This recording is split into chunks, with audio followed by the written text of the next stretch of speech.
quick little disclaimer, guys. I am not a qualified and trained technician or mechanic, nor will I ever claim to be. Everything I do here is through self-learning.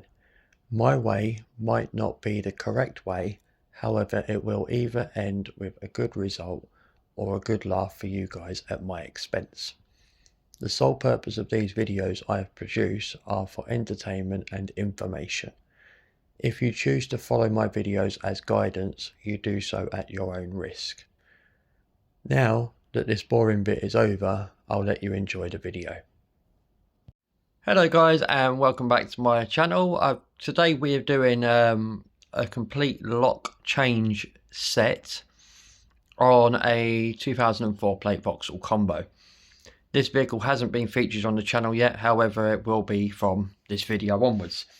So we've got the rear door key lock, we've got offside front, so driver's door lock, we've got the ignition barrel, we've also got the locking fuel cap, and all of that works with this 2-button central locking key. However, this 2-button key isn't going to actually work because I believe the circuit board is not correct in this, and it won't program up to my van. And the reason I say that is because my van key is this one, and they're supposed to be top and bottom buttons. However, that is pretty taped at the minute, and as you can see, the reason I'm changing the locks is because this key is clearly a replacement at some point, because it only works in the ignition. The driver's door and the back door and the fuel cap doesn't work. It's a different cut. This is only an ignition key. So whatever these buttons are working, that's absolutely fine. But if these buttons were to stop working, I can't put this in the door and unlock it. And that's what I don't like. So I do have a different plan for getting buttons to carry on working with the van. However, for now, I am sacrificing the central locking buttons in the same key as the ignition, just because I'd rather have the key cut match the ignition and the doors. So thingy. There's also another little issue with this van, and the back door itself does not physically lock. It's got one of them round big bulky master locks on, and that's the key for that.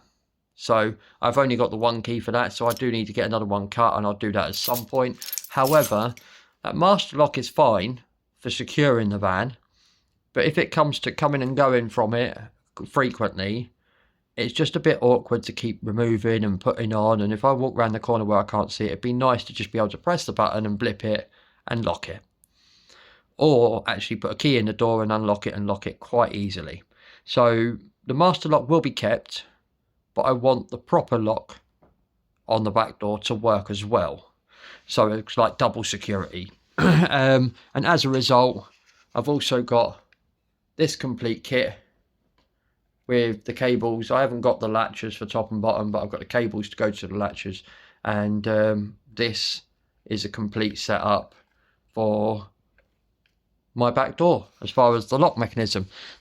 So we'll be fitting that as well at the same time as we thingy. So all that's going to be fitted in this video, and feel free to sort of skip bits if there's only a certain part of it you need. But yeah, we'll I'll also as well, before I just quickly go out to the van, I'm going to do as much as I can because I don't have a tripod and I can't find my mics either. So there is a little bit of wind, and hopefully it doesn't affect the noise too much when we get outside. And because I can't find my tripod and I'm on a road where I've got to be cautious about having the door open for too long, I'm going to bring you guys in and out where I need to, and then put all the pieces together via editing. So it'll be as best as I can do for you guys. So yeah, I will take you out to the van and we'll have a look around it first and then get on with what we're doing. So we got one Vauxhall combo van. Oh, careful Tips, trying to jump up. And bit ropey, but does the job. And that's being a bit stubborn to open, but that's how it came to me. All mangled, wires all pulled apart. So that's clearly why that lock's not going to work. There's a bit of something jammed in there. There's a very bodged up piece in there. So yeah, this side, however, is still pretty much untouched as far as what it looks like. Obviously it's not, because it's got this bracket on it as well. But that is also the reason why we've got from the breaker's yard another card, another handle, and pretty much all the hardware that we need to do the job with. And I have also got a bulkhead. However, the bulkhead's not getting fitted until I know for a fact this door lock isn't going to screw me over or fail me. So we're going to start on the driver's door first. This will just pull off, but you've either got to be very brutal with it or pop a screwdriver as best you can in there to release those springs, because that's very firmly on there. So there's that. We've then got this, which is just pull off like so. We've got this, which will pull off like so, and then we've got this, which will pull off, but there's usually a little tweeter speaker in there. However, my one has fallen down, so that will probably just clip back in there afterwards. So there's that just there. I'm going to leave that just hanging for now because I don't need to do that. There is 2 Torx screws, one around here at the bottom and one about there at the bottom, and they are Torx bit 25, so T25. They come out nicely. We've also got a T25 in there, and I've got a Phillips head here, but I don't think that's original. I think someone's possibly had this off, because I don't think, no, that's not an original screw. It's a self-cutting type. So yeah, that's probably not going to be what. We've then got an 8mm here. Let's just pull the door a bit. We've got 8mm bit here. Well, where's me thing? Just, I'd already loosened this, but it's been a bit awkward. So okay, so that one just there. Again, that's a self-cutter, so I don't know if that's original, but oh well. And then that should now just lift off.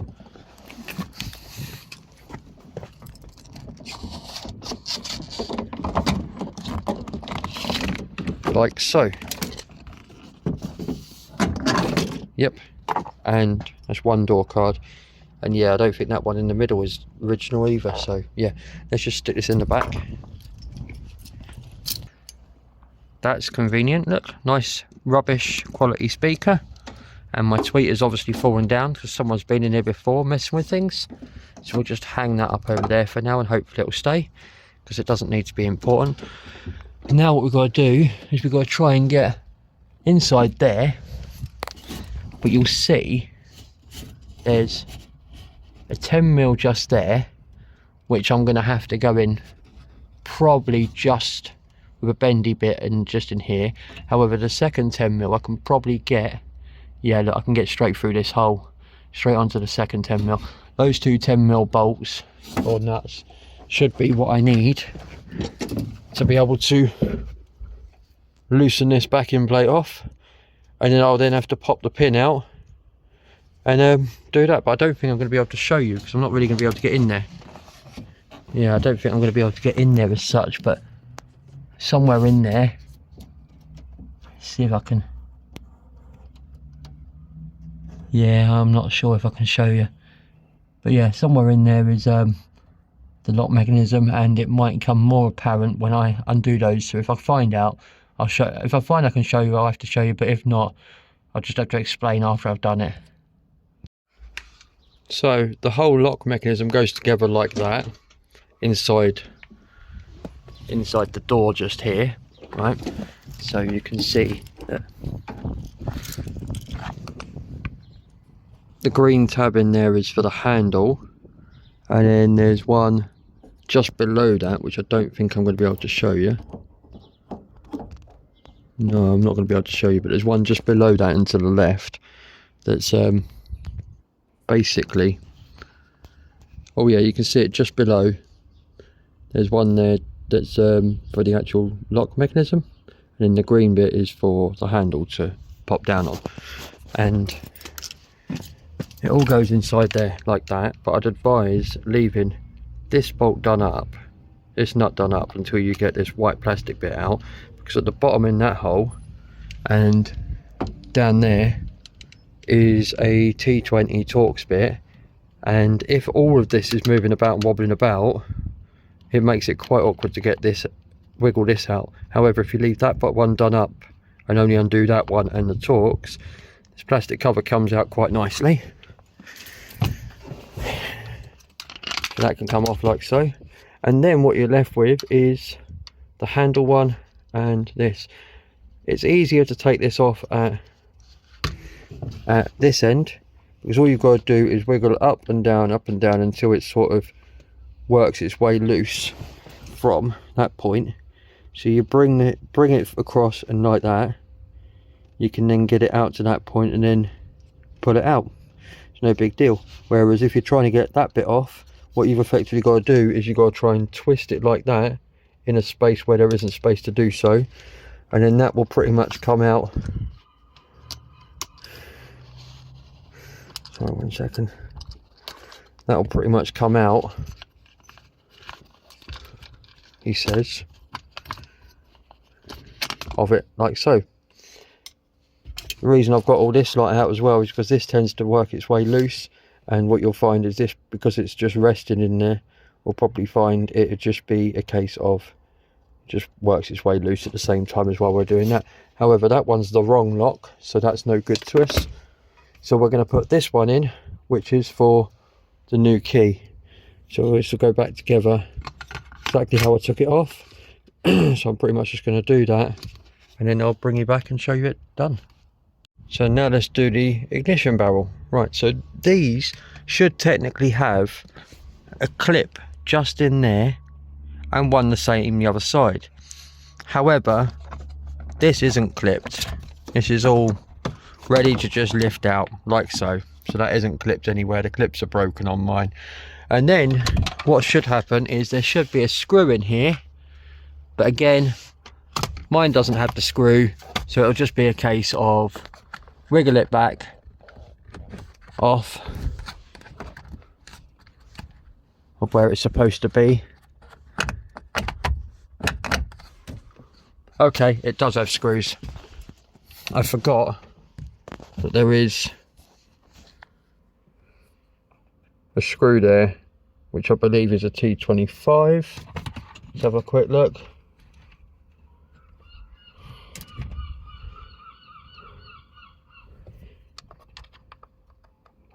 Yeah, T25 on there and on there. So those two need to come undone, but there should also be a screw just in there as well, but my one's missing. So what I'll do is I'll undo them and I'll bring you back. So we've got this off.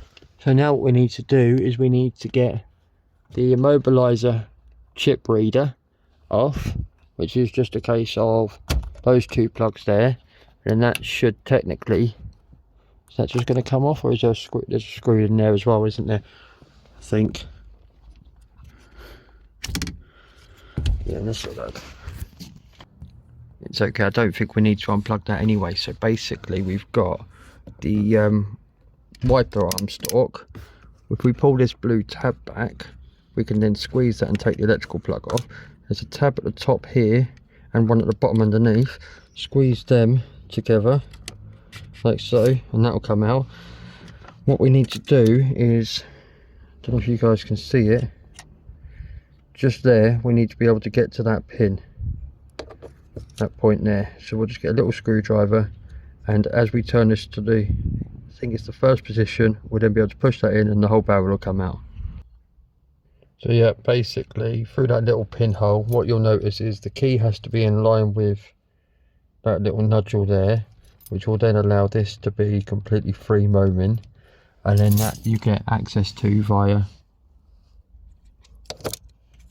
that little hole just there, and you wouldn't be able to get that off because that can only come off now that the ignition barrel's out. So basically what we're going to do is just slot the other one in. It's going to be really quite awkward, but I've got to find a way of lubricating this one up so it moves a little bit easier, and that'll just slot straight in. Right, I've managed to get this key now working with the ignition. However, I realised I haven't really showed you a very in detailed review. So basically, if you put the key in, like how to do this, put the key in and put it to that position so it matches up with that little notch there. See at the top there, there's a little hole, and what you'll find, something like a little small electrical screwdriver, just pushed, move you out the way, move the wires out the way quickly, there we go, get them out of the way. See that little hole just there at the tip of the screwdriver? If you just literally push that in, you'll notice that it pops out, and that is how you take the barrel out, leaving that in that position. You can then take the key out and do what you need with that if you want. However, to put it back in, what you need to do is inside there, there's these little brass bits. What you need to do is you need to make sure they click down, like so, because that's part of the steering lock, and if that's not in that position like that, down in the down position, let's just show you. Basically, yeah, if it's not in that position, this then won't go back in. So let's just show you one more time. I pop it out, but I try now, see that's all like that, up. If I try and push that in now, it won't go in properly. So as a result, like I say, you've got to make sure this piece here is down like that, so you can't see it. Then you can push this in, if I put it in the right way up, that is. Push that in, that's now steering lock on, lovely, and then that'll turn all the way and it'll start the car. However, it won't start because I've currently disconnected the electrics from the other side, so I could do my tests without cranking the engine or causing any issues. So all I've got to do now is plug this wire in here, like so, move that wire around, plug this wire back in here. You can't get this off. There's two clips here and that pulls down, but you can't get this switch off if the ignition barrel's in. So we just push that back in there now, and then that is now enough to see if we can start. And let's have a look, making sure it's out of gear, which it is. Why are the wipers going? There's no plug on there. For some reason my wipers are going. But anyway,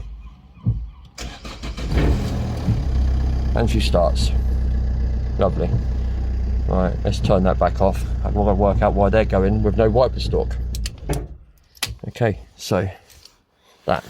Right, so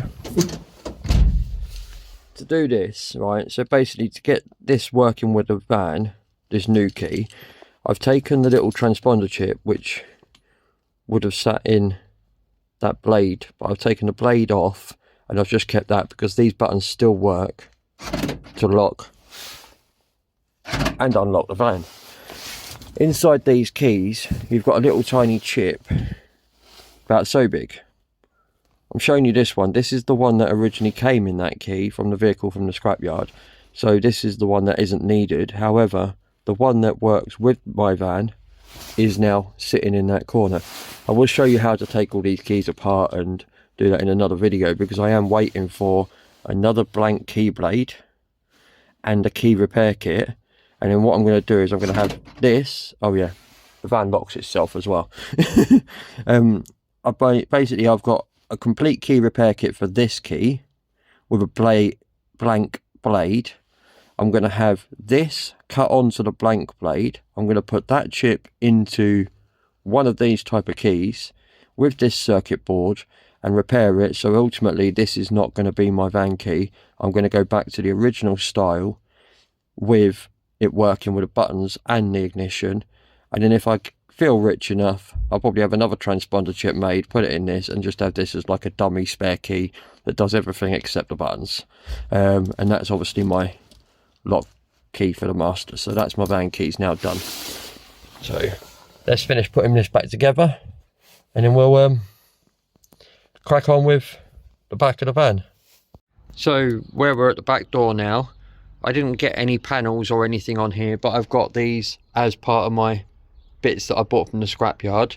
I have also got another one of these, but the one that's come from the scrapyard, as you can see, is in a much ropier condition than the one that's on there, so that's going to stay, so that can go. What I will say is you do need to take this off ideally, just to give you space, and I'll show you as to why. On this side you can see it's covering this up. This literally just pulls off, this literally just pulls off. However, to pull that off you need to take these two out, because there is clips.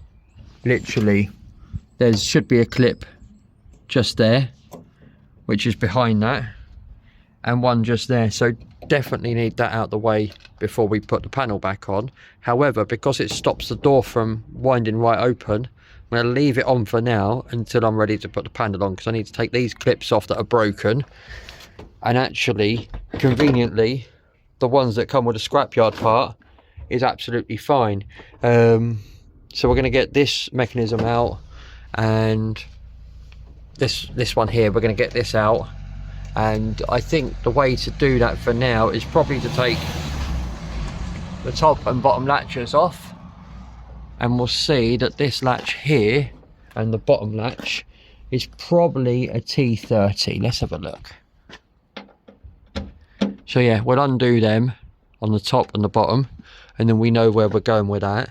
And then we've then got one here, one there, and one there, which are also T30, and that should allow us to be able to get this mechanism out.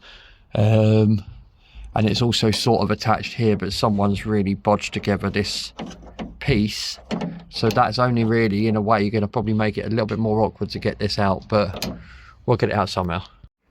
So we've got the old one out. That's pretty much out, and like I said, that was a bolt there, bolt there, bolt there, T30.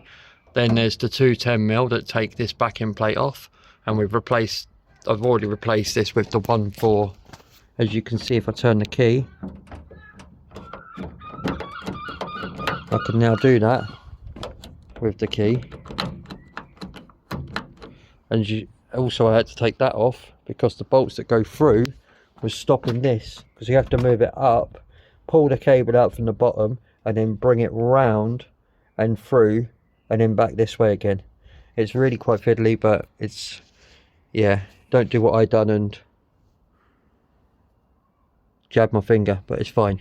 So yeah, I'm just going to basically maneuver this one back in by making sure that cord goes up to the top piece, because like I said, I've undone them as well. And then they basically just have two T30 Torx, and you hook like the little clear cable in there, fold it down and hook it into there, and that's basically how that goes in. So yeah, basically. Right, so I've been faffing with this all day. I've now managed to get this locked back on, and I've managed to get it all working with the key in there, and that's all because I've had to make up this bar which does the key lock to the solenoid lock. I've had to remake this bar because as soon as I pulled the handle it just fell out, so I've made it with a upright bit there, so that's sort of that. It is a bit on the stiff side, but it's not going to come out and do anything on its own. I was going to take this out, but unless I can get something that fits, because I haven't got the right size Torx bit, and I've just been indoors looking and can't find it, so I would say it's probably a T40 Torx. Yeah, wonder if an Allen key will do it. No. So basically, as it's only my vehicle, I've decided I'm going to sacrifice this one clip here, which goes into that hole down there, And by sacrificing that one clip, I should be able to get every other clip in place by just tucking that down like so and manoeuvring the others into place. All done. I also had to sacrifice a clip and a piece of plastic like locating lug from this corner because of the bolts on here as well. In the process of doing that, I've also replaced, where is it? Well, I'll show you here, look. Also put that on as well, which is with a key as well, but obviously I didn't show you how to do that. If you don't know how to do a fuel cap, you're not going to be able to get anywhere very far, are you? So yeah, that's me done for today. So guys, thank you for watching. Hope I've done that justice enough so you can kind of see what I've done. But to get that replacement key working, I had to strip the lock, give it a good clean, and actually swap the pins for the key over from the barrel to the original barrel. And what I mean by that is basically the ignition barrel itself, the whole unit, has 8 pins in it. They're all different numbers for whatever cut your key is. And the key was going in and it was turning okay up until the point where it didn't want to turn. And it turns out when I managed to get it to turn and pull the key out, part of the lock internally, like there's a little ball bearing spring bit at the back, that wasn't seating correctly, so it wasn't allowing the ignition bell to do that little pop out at the end. When you take your key out, it pops out a little bit, which allows the steering lock to go on. Because of that ball bearing issue at the back of the ignition barrel, it wasn't allowing the front of the ignition barrel to pop out and engage in the steering lock. Whereas the original ignition barrel was still functioning with that. So I literally, like I said, just swapped the pins over from the replacement to the original. And I say original loosely because it wasn't. That ignition key I had for the van initially before this video was a different cut to the door locks, which is why I was doing this in the first place. I want one cut to work the whole vehicle. But as a result, I've managed to strip apart 2 barrels to make one good barrel, and nothing wrong with the cut, nothing wrong with the pins, because all 8 pins are back in there. And as you can see from this video, it works well. All the locks are working fine, and thank you very much for watching. I will see you in the next video, which I'm not entirely sure what the next video will be just yet, but it's likely going to be a timing belt video. But yeah, so take care guys, bye for now, and see you in the next one.